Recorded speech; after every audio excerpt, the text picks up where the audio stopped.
Hello friends, சின்ன மருமகள் serial இனி வரப்போகிற எபிசோட்ஸ்க்கான ரிவ்யூ தான் பார்க்க போகிறோம். அடுத்தடுத்த சுவாரஸ்யங்களை தெரிஞ்சுக்கிறதுக்கு இந்த வீடியோவை ஸ்கிப் பண்ணாமல் கடைசி வரைக்கும் பாருங்கள்.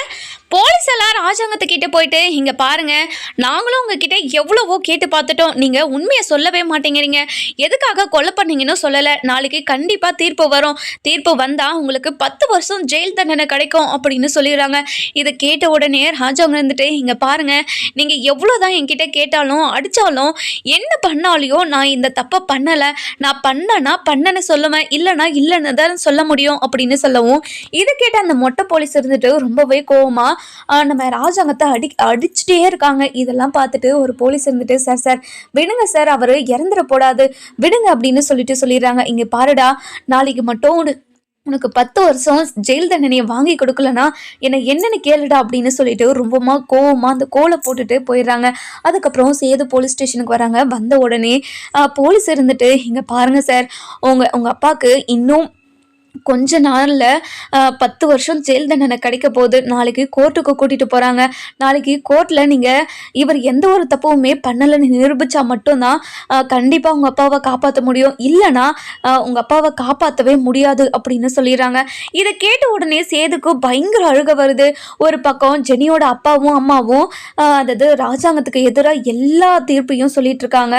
இதை எப்படி நம்மளால மாற்ற முடியும் அப்படின்னு ரொம்ப கோவத்தில் இருக்காரு. என்ன பண்ணுறதுனே தெரியல.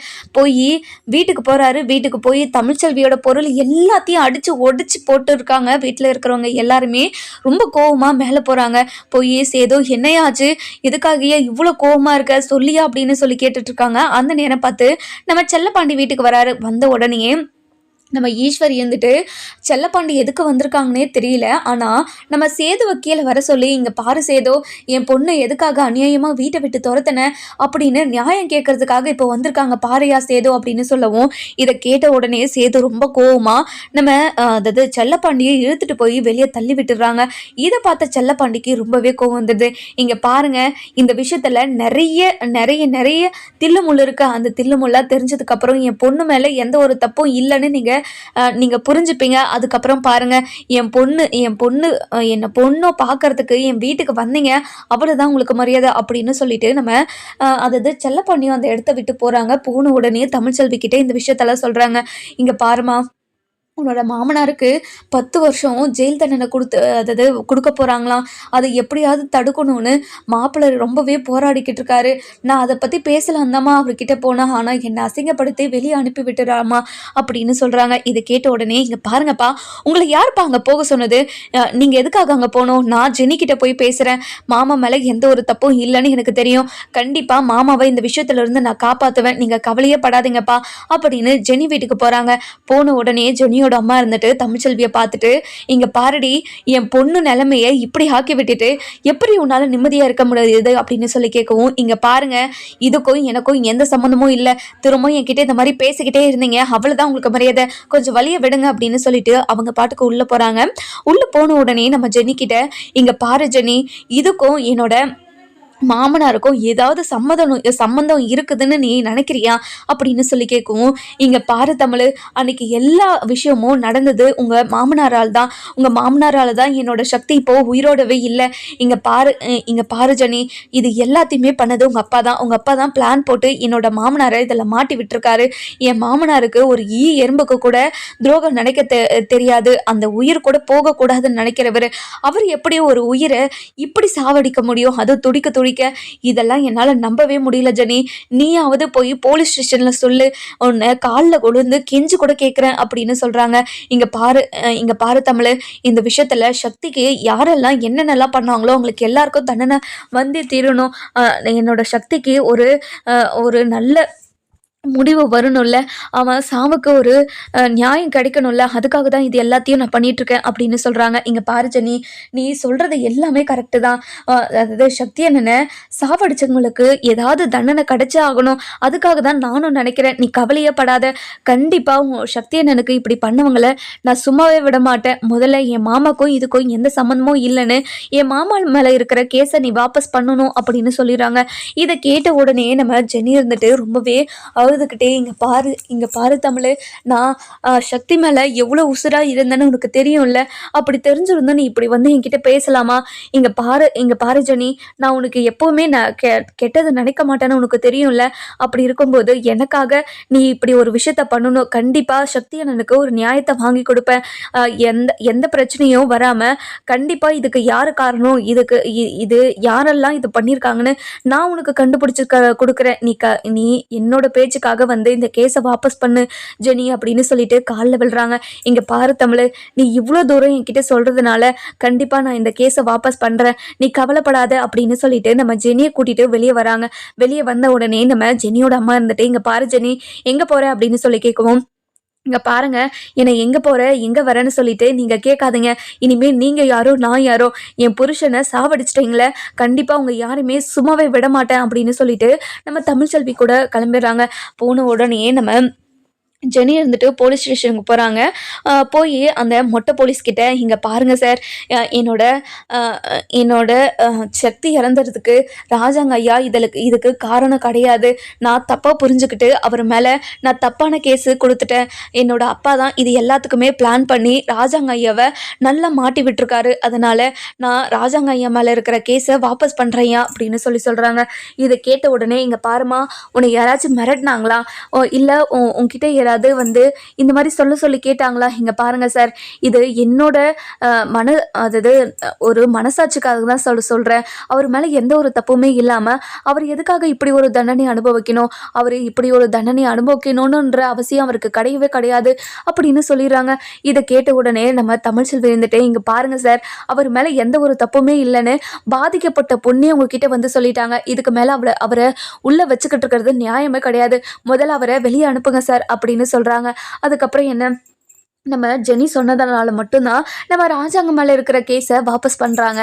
அதுக்கப்புறம் நம்ம ராஜாங்கத்தையும் வெளியே அனுப்பி விடுறாங்க. வெளியே வந்த உடனே நம்ம ராஜாங்கம் வெளியே வராரு. நம்ம ராஜாங்கம் இருக்கிற நிலைமையை பார்த்துட்டு பயங்கரமாக ஷாக் ஆகிறாங்க தமிழ்ச்செல்வி. அதுக்கப்புறம், இங்கே பாருங்க மாமா, உங்கள் மேலே எந்த ஒரு தப்பும் இல்லைன்னு இப்போதைக்கு நிரூபிச்சாச்சு. மொத்தமாக உங்கள் மேலே உங்களுக்கும் இந்த விஷயத்துக்கும் எந்த ஒரு சம்மந்தமும் இல்லைன்னு நம்ம போக போக நிரூபிச்சுக்கலாம். கண்டிப்பாக உங்கள் மேலே எந்த ஒரு தப்பும் இல்லைன்னு நிரூபணம் ஆகும், நீங்கள் கவலைப்படாதீங்க அப்படின்னு சொல்லிட்டு சொல்கிறாங்க. இங்கே பாருங்க மாமா, உங்களுக்கு இப்படி ஒரு நிலைமை வந்திருக்க கூடாது அப்படின்னு சொல்கிறாங்க. இங்கே பாருமா, இது எல்லாத்துக்கும் காரணம் நீ தானே. நீ மட்டும் இந்த பிள்ளைக்கும் அந்த பையனுக்கும் கல்யாணம் பண்ணி வைக்காமல் இருந்திருந்தனா இதெல்லாம் நடந்திருக்குமா அப்படின்னு சொல்லவும், இங்கே பாருங்க மாமா, நீங்கள் என்ன வேணாலும் நினச்சிக்கோங்க, அதை பற்றி எனக்கு கவலையே கிடையாது. ஆனால் இந்த விஷயத்துக்கும் எனக்கும் எந்த சம்மந்தமும் கிடையாது. கண்டிப்பாக ஒரு நாள் உங்களுக்கு இது தெரிய வரும்போது கண்டிப்பாக நீங்கள் என்னை நீங்கள் புரிஞ்சுப்பீங்க. அப்போ என்கிட்ட பேச வருவீங்கள்ல, கண்டிப்பாக உங்கள் யார்கிட்டையும் நான் பேச மாட்டேன். உங்கள் குடும்பத்தில் இருக்கிற யாருமே உங்களை நான் உறவாகவும் நினைக்கல, சொந்தமாகவும் நினைக்கல. இனிமேல் நீங்கள் யாரோ நான் யாரோ, ஏதோ என்னால் நீங்கள் இந்த போலீஸ் ஸ்டேஷனுக்குள்ளே வந்துட்டீங்கன்னு நினச்சிக்கிட்டு இருக்கீங்க. அதுக்காக தான் ஜெனிக்கிட்ட பேசி இந்த கேஸை வாபஸ் பண்ண சொன்னேன். இங்கே பாருங்கள் மாமா, இந்த கொலையை நீங்கள் பண்ணியிருக்க மாட்டீங்கன்னு நான் 200% நம்புகிறேன். கண்டிப்பாக இதுக்கும் உங்களுக்கும் சம்மந்தம் இல்லை அப்படின்னு சொல்லிடுறாங்க. இன்னொரு பக்கம் பார்த்தீங்கன்னா, நம்ம சேது போலீஸ் ஸ்டேஷனுக்கு வராங்க. வந்த உடனே நம்ம ராஜாங்கம் வெளியே வந்ததை தெரிஞ்சு ரொம்ப சந்தோஷப்படுறாங்க. அப்பா, உங்களை எப்படியாவது வெளியே எடுத்துடணும்னு நினச்சேன், ஆனால் என்னால் முடியலப்பா. ஆனால் நீங்கள் வெளியே வந்துட்டீங்கன்னு வக்கீல் தான் ஃபோன் பண்ணி சொன்னார். சொன்ன உடனேயே ரொம்ப பதறடிச்சு விட்டு ஓடி வந்தப்பா. எனக்கு எவ்வளோ சந்தோஷமாக இருக்குது தெரியுமாப்பா அப்படின்னு சொல்லிட்டு நம்ம ராஜாங்கத்தை வீட்டுக்கு கூட்டிகிட்டு போகிறாங்க. போன உடனே நம்ம ஈஸ்வர் இருந்துட்டு ராஜாங்க இருக்கிற நிலைமையை பார்த்து ரொம்பவே சந்தோஷப்படுறாங்க. இங்க பாரியா ராஜாங்கம், நீ இந்த நிலைமையில இருக்கணும் தானே நான் ஆசைப்பட்டேன் அப்படின்னு ரொம்பவே கொடூரமா ஒரு எண்ணத்தோட நினைச்சுக்கிட்டு இருக்காங்க. அதுக்கப்புறம் ஐஸ்வர்யா இருந்துட்டு, என்ன ஆண்டி, இவருக்கு 10 வருஷம் ஜெயில் தண்டனை கொடுப்பாங்கன்னு சொன்னாங்க, ஆனா இப்பவே வெளியே வந்துட்டாங்க. இங்க பாரு ஐஸ்வர்யா, இவரை ஜாமீன்லேருந்து வெளியே கொண்டு வந்திருப்பாங்க. இவர் மேலே இருக்கிற கேஸ் எல்லாம் வாபஸ் பண்ணியிருக்க மாட்டாங்க. நீ கவலைப்படாத, கண்டிப்பாக இவருக்கு 10 வருஷம் ஜெயில் தண்டனை கிடைக்கும் அப்படின்னு சொல்லிடுறாங்க.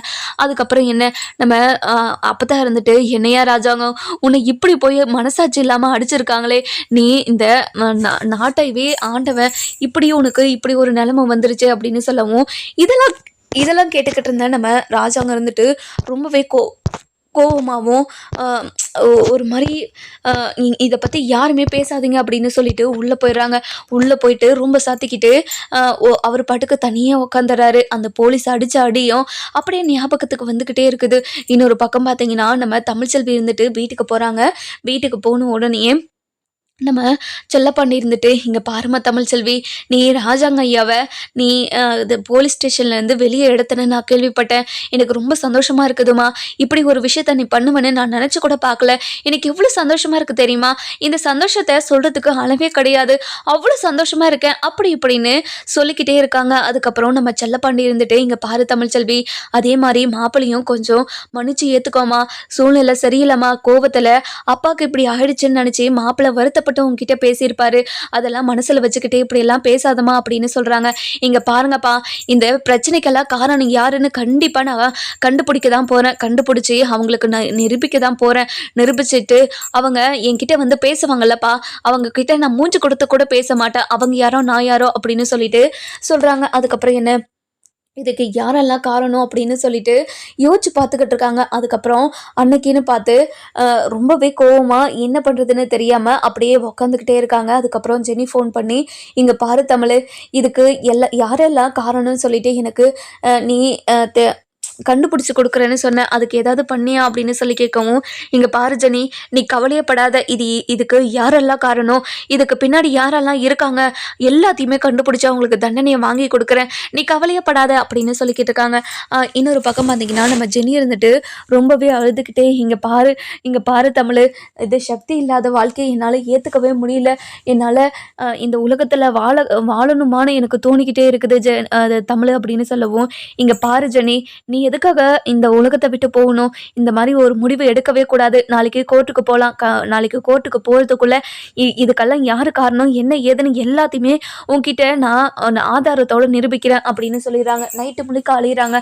அலைஞ்சு திரிஞ்சு என்னென்னமோ பண்ணுறாங்க. அடுத்த நாள் காலையில் எல்லாருமே கோர்ட்டுக்கு போகிறாங்க. போயிட்டு நம்ம ஜெனி கோர்ட்டில் நின்று தன்னோட கஷ்டத்தை, தன்னோட மனசில் இருக்கிற ஆதங்கத்தை எல்லாத்தையும் கொட்டுறாங்க. அதுக்கப்புறம் இது எல்லாத்துக்கும் காரணம் என்னோட அப்பா தான். என் அப்பா தான் எல்லாத்துக்கும் பிளான் போட்டு இப்படியெல்லாம் பண்ணாங்க அப்படின்னு சொல்கிறாங்க. நம்ம ஜெனியோட அப்பா இருந்துட்டு கோர்ட்டில், "இங்கே பாருங்கள் மேடம், இதுக்கு நான் காரணம் கிடையாது. இதுக்கு எல்லாத்துக்குமே காரணம் ராஜாங்க ஐயா தான். அவர் தான் எனக்கு இப்படி ஒரு பிளானை போட்டு கொடுத்தாரு. இப்படி பண்ணால் கண்டிப்பாக உன்னோட அரசியல் வாழ்க்கையும் உன்னோட குடும்பத்தில் இருக்கிற கௌரவமும் போகாது. அப்படி இப்படின்னு என்ன பிரெயின் வாஷ் பண்ணி இதெல்லாம் பண்ண வச்சாரு" அப்படின்னு சொல்லிடுறாங்க. இதை கேட்ட உடனேயே நம்ம ஜட்ஜுக்கு பயங்கரமா ஷாக் ஆயிருது. அந்த நேரம் பார்த்து நம்ம தமிழ்ச்செல்வி, "நிறுத்துங்க" அப்படின்னு சொல்லிட்டு ரொம்ப கோவமா வராங்க. வந்த உடனே, "இங்க பாருங்க சார், இது எல்லாத்துக்கும் காரணம் அதாவது என்னோட மாமனார் கிடையாது. இது என்னோட மாமனார் நிரபராதி. அதுவும் இந்த வீட்டில் இருக்கிறவங்க யாருமே ஒரு உயிரை கொல்ற அளவுக்கு அதாவது இந் இந்த உயிரை கொல்ற அளவுக்கு அவ்வளோ மனசாட்சி இல்லாதவங்கலாம் கிடையாது. இங்கே பாருங்கள் சார், இந்த வீடியோவை பாருங்கள். இந்த வீடியோவை பார்த்தா உங்களுக்கு எல்லாமே தெரியும். பிளான் போட்டு ராஜாங்கத்தோட அரசியல் வாழ்க்கையே மொத்தமாக அழிக்கணும் அப்படின்றதுக்காக தான் இந்த ஜெனியோட அப்பா இப்படியெல்லாம் பிளான் போட்டு பண்ணியிருக்காரு. சக்தி அண்ணனுக்கும் அதாவது ஜெனிக்கும் கல்யாணம் பண்ணி வச்சதுனால தான் இந்த ராஜாங்கத்தை எப்படியாவது அழிச்சே ஆகணும்னு இப்படி ஒரு பிளானை போட்டு இப்போது எங்கள் ராஜாங்க மாமாவை இப்படி இந்த நிலைமைக்கு ஆளாக்கி வச்சுருக்காங்க. பாருங்க சார், அவர் ஆளுங்க வச்சு இப்படியெல்லாம் பேசினது எல்லாருக்குமே தெரிஞ்சிருச்சு பாருங்க" அப்படின்னு சொல்லிட்டு வீடியோவை காட்டுறாங்க. காட்டின உடனே நம்ம ராஜாங்கத்துக்கு மேலே எந்த ஒரு தப்புமே இல்லை, இந்த தப்பு எல்லாத்தையும் பண்ணது ஜெனியோட அப்பா தான் அப்படின்னு சொல்லிட்டு நிரூபிச்சிடறாங்க. இதை கேட்டு நம்ம ஜெனி இருந்துட்டு, "இங்கே பாருங்க சார், இப்படி ஒரு தப்பு பண்ணவர் இனிமேல் உயிரோடவே இருக்கவே கூடாது. இவர் எப்படியாவது தூக்கு தண்டனை கொடுத்து இவர் ஜென்மத்துக்கும் இவர் வெளியே வரவே கூடாது. கடைசியாக அவருக்கு தூக்கு தண்டனை கொடுத்து நீங்கள் இவரை தூக்கில் போடணும் சார்" அப்படின்னு சொல்கிறாங்க. இதை கேட்ட உடனே ஜட்ஜ் இருந்துட்டு நம்ம ஜெனியோட அப்பா கிட்ட, "இங்கே பாருங்க, உங்கள் பொண்ணோட சந்தோஷத்துக்காக நீங்கள் அவங்க வாழ்ந்துட்டு போட்டுன்னு விட வேண்டியதானே. உங்களுக்கு பிடிக்கலன்னா உங்கள் பொண்ணுக்கு பிடிச்சிருக்குல்ல, உங்கள் பொண்ணுக்கு பிடிச்ச வாழ்க்கையை ஏன் அவன் வாழக்கூடாதுன்னு நினைக்கிறீங்க? உங்களுக்கு மனசாட்சின்றது ஒன்று இல்லவே இல்லையா? எதுக்காக இப்படி ஒரு கேவலமான வேலையை பண்ணி வச்சுருக்கீங்க? இப்போ உங்கள் பொண்ணும் சந்தோஷமாக இல்லாமல் இப்போ நீங்களும் ஜெயிலுக்கு போய் இப்போ கஷ்டப்பட்டு உங்கள் குடும்பமே அழிஞ்சிருச்சு. இப்போ போதுமா, சந்தோஷமா உங்களுக்கு?" அப்படின்னு சொல்லிட்டு கேட்கவும், "இங்கே பாருங்கள் சார், என் குடும்பத்தில் இருக்கிற யாருமே இந்த மாதிரி ஒரு தப்பு பண்ணதே கிடையாது. ஆனால் என் பொண்ணு இப்படி ஒரு கேவலமான விஷயத்த பண்ணிட்டு வந்துருச்சு. அதனால தான் இது எல்லாத்துக்கும் காரணமான அந்த ராஜாங்கத்தை எப்படியாவது பழிவாங்க ஆகணும்னு நான் இப்படி ஒரு வேலையை பண்ணிட்டேன். என்னை மன்னிச்சிருங்க ஐயா. அது எவ்வளோ பெரிய தப்புன்னு எனக்கு இப்போ தான் புரியுது. என்னை மன்னிச்சிருங்க ஐயா அப்படின்னு சொல்லிட்டு கையெடுத்து கும்பிடுவோம். இதை கேட்ட உடனே கொஞ்ச நேரம் நிறுத்துறீங்களா? இவ்வளோ பெரிய தப்பு பண்ணிட்டு எப்படி உங்களால் மன்னிப்பெல்லாம் கேட்க முடியுது? மனசாட்சி இருக்கா உங்களுக்கு? மனசாட்சி இல்லாமல் இப்படியெல்லாம் பேசிக்கிட்டு இருக்கீங்க. உங்களுக்கு கேவலமா இல்லை, அசிங்கமா இல்லை அப்படின்னு சொல்லி கேட்கவும், இது கேட்ட உடனே நம்ம தமிழ்ச்செல்வி இருந்துட்டு ரொம்பவே கோவமா, இங்கே பாருங்கள் சார், இப்படிப்பட்ட ஆளுங்களெல்லாம் நீங்கள் சும்மாவே விடக்கூடாது. இவருக்கான தண்டனையை நீங்கள் வாங்கி கொடுங்க அப்படின்னு சொல்லிடுறாங்க. இவருக்கு 10 வருஷம் தண்டனையும் 50 லட்ச ரூபா அதாவது அபராதமும் விதிச்சிருக்காங்க. இதை கேட்ட நம்ம ஜெனி இருந்துட்டு, இங்கே பாருங்கள் சார், இவருக்கு 10 வருஷம் ஜெயில் தண்டனை மட்டும் பத்தவே பத்தாது. இவருக்கு தூக்கு தண்டனை நீங்கள் கொடுத்தே ஆகணும் சார் அப்படின்னு சொல்லிடுறாங்க. இதை கேட்ட உடனே நம்ம ஜெனி இருந்துட்டு ரொம்பவே கோவமாக ஆதகமாக சொன்னதுனால, இங்கே பாருங்கம்மா, ஒரு தப்பை பண்ணாங்கன்னா அந்த தப்புலேருந்து திரும்பவும் அந்த தப்பை பண்ணக்கூடாதுன்னு தான்மா தண்டனையை கொடுக்கறது. அந்த உயிரை போக வைக்கிறதுக்காக இல்லை. நீ கொஞ்ச நேரம் பொறுமா, அந்த தப்பை உன்னோட அப்பா இப்போவே உணர்ந்துட்டாருன்னு தான் எனக்கு தோணுது. கவலைப்படாதம்மா, இந்த இந்த கஷ்டத்துலேருந்து எப்படியாவது நீ வெளியே வரணும். அதுக்காக உனக்கு கவுன்சிலிங் கொடுக்குறேன் அப்படின்னு சொல்லிட்டு நம்ம ஜெனிக்கு கவுன்சிலிங் கொடுக்குறாங்க. இன்னொரு பக்கம் பார்த்தீங்கன்னா, நம்ம ராஜாங்கத்துக்கு மேலே எந்த ஒரு தப்பும் இல்லைன்னு நம்ம தமிழ்ச்செல்வி எல்லாத்தையுமே நிரூபிச்சிடுறாங்க.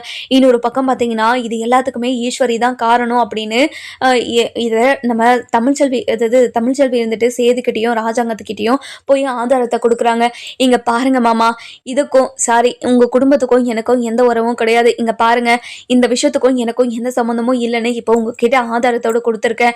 இது எல்லாத்துக்குமே காரணம் உங்கள் குடும்பத்தில் இருக்கிற ஈஸ்வரி இருக்காங்கல்ல, அவங்க தான் அந்த ஐஸ்வர்யை வச்சு பிளாக்மெயில், அதாவது மிமிக்ரி பண்ணி என்னோட வாய்ஸில் என் அப்பா கிட்டே இப்படியெல்லாம் நீங்கள் தான் சொன்னதா என் அப்பா கிட்ட சொல்லியிருக்காங்க. நீங்கள் சொன்னீங்கன்ற ஒரே காரணத்துக்காக தான் என் அப்பா இது எல்லாத்தையுமே பண்ண ஒத்துக்கிட்டு இருந்திருக்காரு. இங்கே பாருங்கள், இது எல்லாத்துக்குமே காரணம் யார்? உங்கள் வீட்டில் இருக்கிறவங்க தானே. உங்கள் வீட்டில் இருக்கிறவங்க ஒருத்தராச்சும் ஒழுங்காக இருக்காங்களா? இது எல்லா பிரச்சனையுமே உங்கள் வீட்டில் இருக்கிறவங்களால தானே.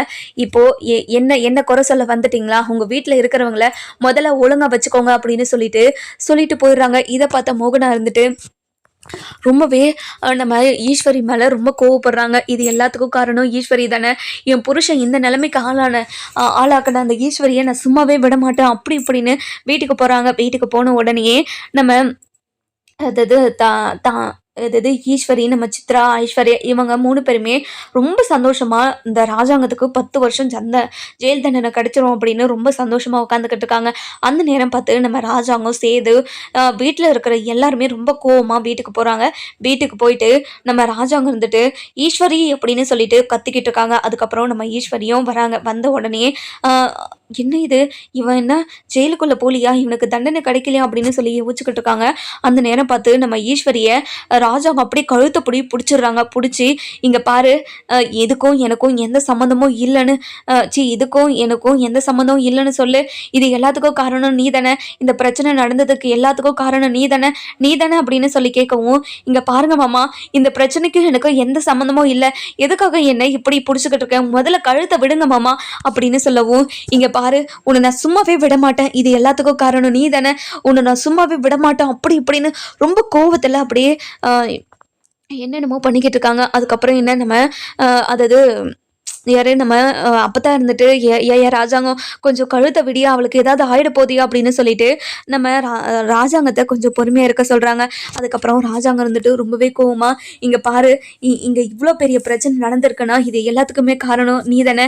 அந்த தமிழ்ச்செல்வியை பழி வாங்கணுன்றதுக்காக அவங்க அப்பா கிட்டே சொல்லி இது எல்லாத்தையும் மிமிக்ரி பண்ணி அந்த ஐஸ்வர்யாவை பண்ண சொன்னது நீ தானே அப்படின்னு சொல்லவும், நம்ம சேது வந்துட்டு அந்த ஐஸ்வர்யாவை பல்லான்னு 2 அடி கொடுத்துக்கிட்டே இருக்காங்க.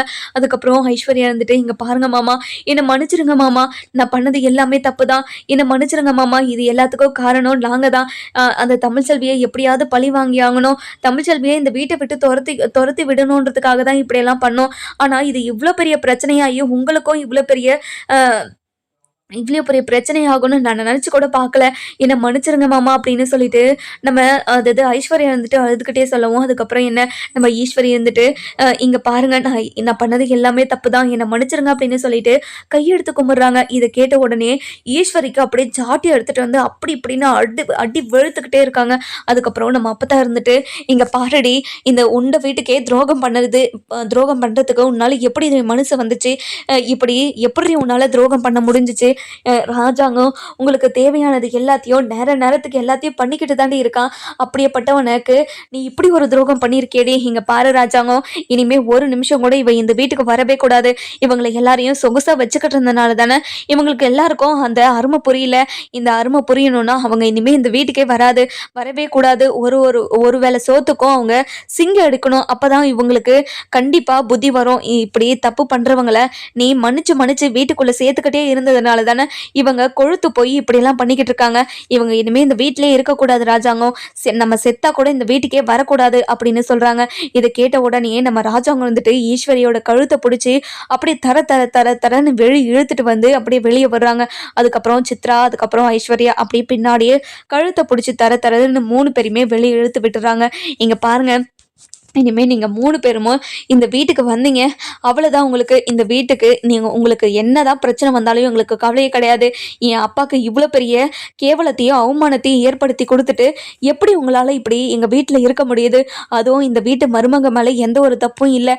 அந்த மருமக மேலேயே இப்படி ஒரு பழியை நீங்கள் தூக்கி போட்டிருக்கீங்க.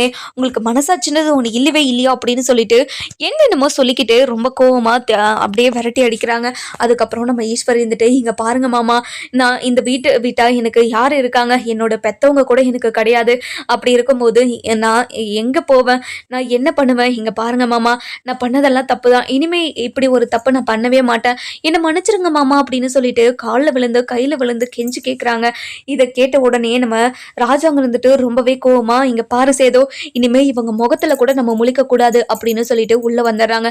உள்ள வந்த உடனே நம்ம ராஜாங்க இருந்துட்டு, இங்கே பாரிய சேதோ, ஆத்தா சொன்ன மாதிரி இந்த விஷயத்தில் நீ கொஞ்சம் பொறுமையாக இருந்திருக்கலாம்ல. தமிழ்ச்செல்விக்கும் இதுக்கும் எந்த சம்மந்தமும் இல்லை. ஆனால் தமிழ்ச்செல்விக்கு இப்படி அசிங்கப்படுத்தி கேவலப்படுத்தி அனுப்பி வச்சுட்டே அவளோட மனசு எவ்வளோ காயப்பட்டிருக்கோம். அதுவும் வாயும் வயிறுமா வேற இருக்காவ.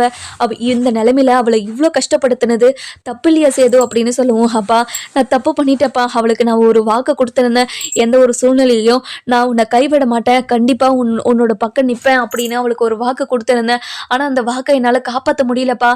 ஐயோ கடவுளே, அவ எவ்வளவு கஷ்டப்பட்டிருப்பா. அவ வாயும் வயிறுவா மாதிரி இருக்காளே, அவ வயித்துல 2 குழந்தை இருக்குதுப்பா அப்படின்னு சொல்றாங்க. இதை கேட்ட உடனே நம்ம ராஜாங்கத்துக்கு பயங்கரமா ஷாக் ஆயிடுது. என்ன செய்து சொல்ற? அவ வயித்துல 2 குழந்தை இருக்குதா? இதை ஏன் என்கிட்ட முதலே சொல்லல அப்படின்னு சொல்லி கேட்கவும், அப்பதான் இருந்துட்டு ராஜாங்கம், இந்த விஷயத்த நான் தான் உங்ககிட்ட யார்கிட்டயும் சொல்ல வேண்டாம்னு சொன்னேன் அப்படின்னு சொல்றாங்க. எதுக்காகத்தா? இங்கே பாரு சேதோ, இந்த விஷயத்த யாருக்கிட்டேயும் சொல்ல வேண்டாம்னு சொன்னதுக்கு ஏதோ ஒரு காரணம் இருக்குது. ஆனால் எனக்கு அது என்னன்னு தான் தெரியல. இங்கே பாரு ராஜாங்கம், இப்போ தான் உங்களுக்கு இது எல்லா விஷயமும் தெரிஞ்சிருச்சுல்ல. இப்போ போய் எல்லாருமே நம்ம தமிழ்ச்செல்வி கிட்ட மன்னிப்பு கேட்டு அவளை இந்த வீட்டுக்கு கூட்டிகிட்டு வரலாம் வாயா அப்படின்னு சொல்லி கூப்பிடுவோம். இங்கே பாருங்க அப்பத்தா, அவள் ரொம்ப கோவத்தில் இந்த வீட்டை விட்டு போயிருக்கா. இந்த வீட்டுக்கும் அவளுக்கும் இனிமேல் இந்த வீட்டில் இருக்கிற ஆளுங்களுக்கும் எந்த சம்மந்தமும் இல்லைன்னு சொல்லிட்டு போயிருக்கா. அதுவும் சத்தியம் பண்ணிட்டு போயிருக்கா. இதெல்லாம் நினைச்சாவே எனக்கு ரொம்ப பயமா இருக்கு. கண்டிப்பா நான் போய் அவகிட்ட பேசினேன்னா அவ என்னை ஏத்துக்கவே மாட்டா. அப்படி இருக்கும்போது நான் எப்படி அவகிட்ட பேச முடியும்? அவகிட்ட எப்படி என்னோட முகத்தை கொடுத்து பேச முடியும்? எனக்கு ரொம்ப கஷ்டமா இருக்குது அப்பதா அப்படின்னு சொல்லிட்டு ரொம்ப வருத்தப்பட்டு பேசிக்கிட்டு இருக்கவும், இதெல்லாம் கேட்டுக்கிட்டு இருந்த நம்ம ராஜாங்க இருந்துட்டு, இங்க பாரு சேதோ, நம்ம மேலதான் தப்பு இருக்குதுன்னு தெரியுதுல்ல.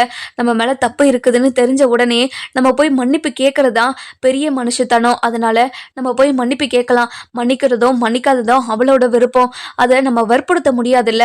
அதனால நம்ம போய் கேட்டுட்டு வந்துடலாம் வா அப்படின்னு சொல்லிட்டு நம்ம ராஜாங்கம் இருந்துட்டு குடும்பத்தோட நம்ம தமிழ்ச்செல்வி வீட்டுக்கு போறாங்க. போன உடனே நம்ம தமிழ்ச்செல்வி இருந்துட்டு குடும்பத்தோடு இங்க வரதை பார்த்துட்டு ரொம்பவே கோவமா நம்ம செல்லப்பாண்டி, அதுக்கப்புறம் நம்ம வசந்தி எல்லாருமே உள்ள கூட்டிட்டு நம்ம தமிழ்ச்செல்வி இருந்துட்டு போய் கதவை சாத்திக்கிறாங்க. அதுக்கப்புறம் இதெல்லாம் பார்த்துக்கிட்டு இருந்த ராஜாங்க இருந்துட்டு ரொம்பவே வருத்தப்படுறாரு. அதுக்கப்புறம் நம்ம ராஜாங்கம் வீட்டுக்கிட்ட போயிட்டு, இங்க பாருமா தமிழ்ச்செல்வி, உன் மேல எந்த ஒரு தப்புமே இல்லைன்னு நாங்க இப்போ புரிஞ்சுக்கிட்டோமா, என்னை மன்னிச்சிருமா. இப்படி ஒரு விஷயத்த நாங்க பண்ணியிருக்க கூடாதுதான், என்னை மன்னிச்சு ஏத்துக்கோமா. இங்க பாருமா, சேது பண்ணது எல்லாமே தப்புதாம்மா. என் தமிழ்ச்செல்வி, இங்கே பாருமா, உன் காலில் கூட விழுந்து மன்னிப்பு கேட்குறோமா, முதல்ல கதவை தரமா, பேசி தீர்த்துக்கலாமா அப்படின்னு சொல்கிறாங்க. இதை கேட்ட உடனே நம்ம தமிழ்ச்செல்வி இருந்துட்டு வீட்டில் இருக்கிற பொருளெல்லாம் போட்டு உடச்சிக்கிட்டு இருக்காங்க. இதெல்லாம் கேட்ட நம்ம செல்லப்பாண்டி இருந்துட்டு, இங்கே பாரு தமிழ்ச்செல்வி, இதில் கொஞ்சம் நம்ம பொறுமையாக போகலாமே, கொஞ்சம் பொறுமையாக இரு தமிழ் அப்படின்னு சொல்லவும், இங்கே பாருங்கப்பா, உங்களை எவ்வளோ அசிங்கப்படுத்தி வெளியே சேத்துல தள்ளிவிட்டாங்க. அப்போ கூட உங்களுக்கு புத்தி வரலையாப்பா? அவங்க மேலே எப்படி உங்களுக்கு பாசம் வருது? அவங்கள நீங்கள் மன்னிக்கவே கூடாது. நம்மக்கிட்ட காசு பணம் இல்லாமல் இருக்கலாம், அதுக்காக சுயமரியாதை இழந்து வாழணுன்ற அவசியம் கிடையவே கிடையாதுப்பா. நீங்கள் கொஞ்ச நேரம் அமைதியாக இருங்க. அந்த வீட்டில் இருக்கவங்க கூட நம்ம பேசணுன்ற அவசியம் கிடையவே கிடையாது அப்படின்னு சொல்கிறாங்க. இந்த பக்கம் பார்த்தீங்கன்னா நம்ம சேது, ராஜாங்கம், அப்பத்தா, மோகனா அப்படின்னு எல்லாருமே தமிழ்ச்செல்வியை கூப்பிட்டுக்கிட்டே இருக்காங்க. ஆனால் தமிழ்ச்செல்வி இது எதுக்குமே காது கொடுத்து கேட்காம அவங்க பாட்டுக்கு அவங்க வேலையை செஞ்சுக்கிட்டு இருக்காங்க. அதுக்கப்புறம் நம்ம வசந்த் இருந்துட்டு தமிழ்ச்செல்விக்கு தெரியாமல் வெளியே வராங்க. இங்கே பாருங்க ஐயா, தமிழ்ச்செல்வி இதில் கண்டிப்பாக மனசு மாற மாட்டா அப்படின்னு சொல்லிடுறாங்க.